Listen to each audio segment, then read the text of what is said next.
बिस्मिल्लाहिर्रहमानिर्रहीम। अज़ीज़ तलबा अस्सलामु अलैकुम। आज के सबक में हम एक मज़मून पढ़ेंगे जिसका उन्वान है देहाती और शहरी ज़िंदगी का मुवाज़ना। तो आइए आज के सबक का आगाज़ करते हैं। अज़ीज़ तलबा, आपको ये वीडियो पसंद आए और इन्फॉर्मेटिव लगे तो वीडियो को लाइक और चैनल को सब्सक्राइब ज़रूर कीजिएगा ताकि हर नई आने वाली वीडियो आप तक बआसानी पहुँच सके। अजीज तलबा, किसी भी मुल्क का मुआशरा देहातों और शहरों से मिलकर वजूद में आता है।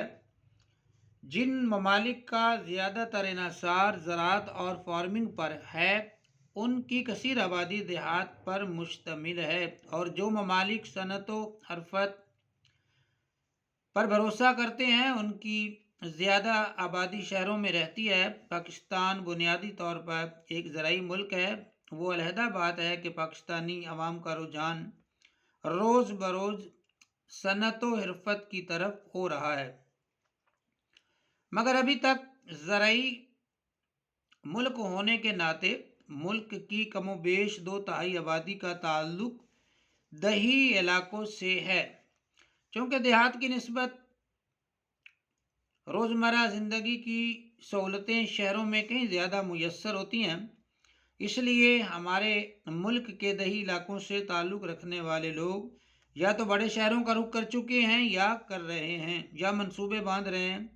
देहात से शहरों की तरफ नकल मकानी ने बहुत से मसाइल को जन्म दिया, जिससे हुकूमत पाकिस्तान उहदाबरा होने की कोशिश कर रही है।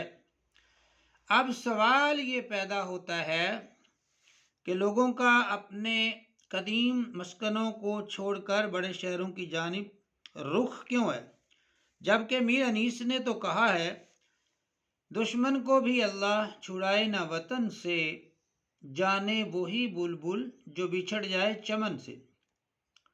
अजीज तलबा, तो इसका जवाब यह है कि वो ऐसा अपने दिलों पर जबर करके करते हैं, क्योंकि देहात में फ़कत चंद एक ऐसे ज़मींदार घराने होते हैं जिनकी ज़मीन ज़्यादा होती है, जबकि अक्सरियत ऐसे मफलूकुल हाल लोगों की होती है जिनकी अव्वल तो ज़मीन नहीं होती और अगर होती भी है तो बहुत कम। देहात में उन्हें ढंग का रोज़गार भी नहीं मिलता और उनकी उम्र तंग दस्ती में गुजरती है। मज़ीद बरा देहात में उनकी औलाद के लिए तालीमी और तिब्बी सहूलतों का फुकदान है, इसलिए वो किस्मत आजमाई के लिए शहरों का रुख करने पर मजबूर हैं, जहाँ ज़रूरियात ज़िंदगी आसानी से दस्तयाब हो जाती है। आला तालीम की सहूलतें भी वाफर हैं, और अगर कोई बीमार पड़ जाए तो बर वक्त तिब्बी इमदाद भी मिल सकती है। इनके अलावा आमदोरफ्त की सहूलतें और मुलाजमत या कारोबार के मौके भी ज़्यादा हैं, जबकि शहरी ज़िंदगी का तारीक पहलू ये है, यहाँ का माहौल देहात की तरह पुरसकून नहीं होता और शहरों को ताज़ा हवा और खालिश ग़िज़ा भी मुयस्सर नहीं होती। जबकि शहरी रोज़मर्रा ज़िंदगी और रहन सहन में तकल्लुफ़ बरतने और नमूदो नुमाइश के आदी होते हैं, जिसके नतीजे में उनकी ज़रूरियात ज़िंदगी बढ़ जाती है और यही चीज़ें उनके सुकून को बर्बाद कर देती हैं। जबकि देहात में इंसान फितरत की आगोश में परवरिश पाता है। सरसब्ज़ व शादाब खेत, खुली फ़ज़ा, हरे भरे सायादार दरख्त देहातों के लिए कुदरत का अतिया हैं, और वो फितरत के तकाज़ों के तहत खुशी खुशी सादा ज़िंदगी बसर करते हैं। इस पस मंज़र में एहसान दानिश ने क्या खूब कहा है। क्या कहते हैं एहसान दानिश? वो कहते हैं, वाह रे देहात के सादा तमद्दुन की बहार, वाह रे देहात के सादा तमद्दुन की बहार, सादगी में भी है क्या क्या तेरा दामन ज़र निगार। अलावा ऐसी देहाती लोग आमतौर पर अनपढ़ या कम पढ़े लिखे होने के बावजूद मिलनसार और मेहमान नवाज होते हैं। वो एक दूसरे के दुख सुख में बढ़ चढ़कर शरीक होते हैं। शहरों की हंगामा खेज ज़िंदगी के मुवाजने में देहात का माहौल पुरसकून होता है।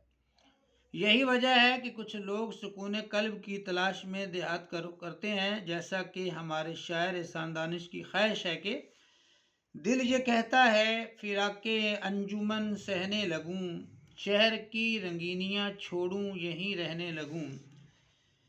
عزیز طلبہ، یہ بڑی خوش آئند بات ہے کہ سائنسی ترقی کے اس زمانے میں دیہات کو بھی ترجیح دی جانے لگی ہے، اور دیہات کو شہروں کی مانند بنیادی سہولتیں بھی باہم پہنچائی جا رہی ہیں، جن میں تعلیمی، طبی اور ذرائع آمد و رفت کی سہولتیں شامل ہیں۔ اب وہ دن دور نہیں جب برطانیہ کے علاوہ دیگر یورپی ممالک، امریکہ اور آسٹریلیا کی طرح ہمارے ہاں بھی دیہاتی اور شہری زندگی میں خاص فرق باقی نہیں رہے گا، انشاءاللہ۔